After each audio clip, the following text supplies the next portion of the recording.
चलिए भैया, बुधवार का दिन आ गया। इस ट्रेडिंग वीक के मिड पॉइंट पे खड़े हैं हम लोग। रिजल्ट्स तूल पकड़ रहे हैं हिंदुस्तान में, यूएस में। शार्प रिएक्शंस नंबर्स पे देखने को मिल रहे हैं। और रिजल्ट सीजन के साथ साथ आज शाम को फेड की उस ऑल इंपॉर्टेंट मीट का आउटकम आना है। तो उसके लिए ग्लोबली इक्विटीज, हमारे भारतीय बाजार पोजीशन करने की अपने आप को कोशिश करेंगे।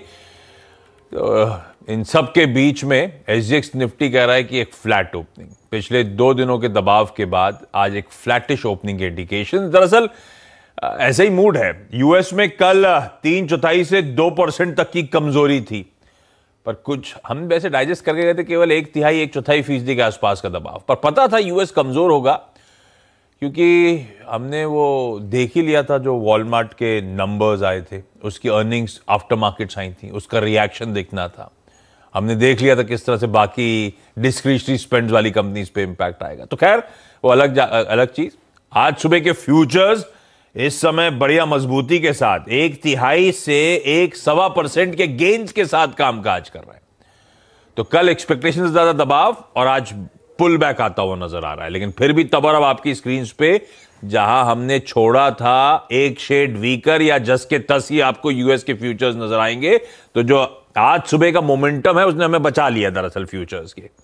तो उसके बाद भी हम एक्चुअली हल्के सा प्रेशर झेलना है और इसीलिए एसजीएक्स निफ्टी फ्लैट से स्लाइटली इन रेड या कह लीजिए कंसोलिडेशन की तरफ आज आपको इंडिकेशन दिखाता हुआ। खैर ऐसे में ग्लोबली मूड मॉल है कैसा, नीरज जी बगल में बैठे, इनसे बातचीत होगी। पहले जरा ग्लोब की हालत जान ली जाए, उसके बाद अमित जी की स्ट्रैटेजी। मूड कैसा है? एसजीएक्स नीचे है क्या? फ्लैट है, कहने के लिए नीचे 0.1%, 0.09% टाइप। अच्छा, चूंकि जो कल वॉलमार्ट आया था ना नीचे आफ्टर आवर्स, उसका इम्पैक्ट दिन में था वहाँ पे। अब ये भी एक बड़ी समस्या होगी दर्शकों को समझाना कि मार्केट के बाद जो रिजल्ट आता है उसका इम्पैक्ट आज दिख रहा है। हम लोग पहले फ्यूचर्स में दिखा, अब एक्चुअल सेशन में दिख गया। अब एक्चुअल सेशन में दिखा। तो कल यूएस मार्केट में गिरा, एक कारण ये था। अभी फ्यूचर्स क्यों ऊपर है यूएस के?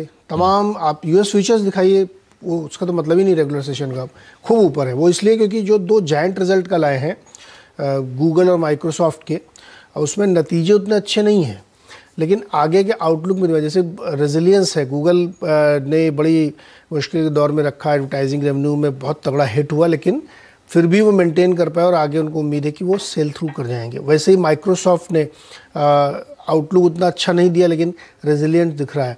तो वो दोनों स्टॉक्स जो है आफ्टर आवर्स में ऊपर है, रेगुलर सेशन में थोड़े थोड़े नीचे थे। तो जो 4 बड़ी कंपनी रिजल्ट आने थे, इसमें डर था कि बहुत ख़राब हो सकता है, वो उतना ख़राब नहीं हुआ। माइक्रोसॉफ्ट वगैरह पहले ही गिर चुके हैं, तो इसलिए ये आपको कन्फ्यूज़न होगा कि रेगुलर सेशन में इतनी तगड़ी पिटाई और फ्यूचर्स में ऊपर एग्जैक्टली उतना ही हो रहा है। तो ये 2 तरह से आपको समझना पड़ेगा कि मार्केट आवर के बाद जो रिजल्ट आते हैं और फिर उसका इम्पैक्ट अगले दिन रेगुलर सेशन में देखने को मिलता है। तो यूएस मार्केट कल इस तरह से जूझ रहा था। इसके बीच में, यानी ये 2 परिस्थितियाँ जो मैंने आपको बताई, इसके बीच में एक बम गिरा कल आईएमएफ की तरफ से। उसने पूरी दुनिया की ग्रोथ रेट काट दी है। यूएस की काटी है, चाइना की काटी, इंडिया की काटी, ग्लोबल काट दी। और उसका ये कहना है कि इन्फ्लेशन एलिवेटेड रहेगा, ग्रोथ टेपर डाउन होगी, और सिर्फ 22 से नहीं 23 में भी। चाइना की 1.5% काट दी है, इंडिया की 0.8% काटी है, यूएस की 0.7 से लेकर 1.2% तक काट दी है। तो ये एक अलग कंसर्न खड़ा हो गया है। तो इसकी वजह से मार्केट एक असमंजस की स्थिति में झूल रहा है। और फिर आज रात में भारतीय समय अनुसार आपको वो फाइनल कॉल मिलेगी कि फेड क्या कर रहा है। तो इसलिए बाज़ार को इस समय किसी डायरेक्शनल सेंस में बता पाना बड़ा मुश्किल है, लेकिन बहुत ही कॉशियस अप्रोच रखना चाहिए।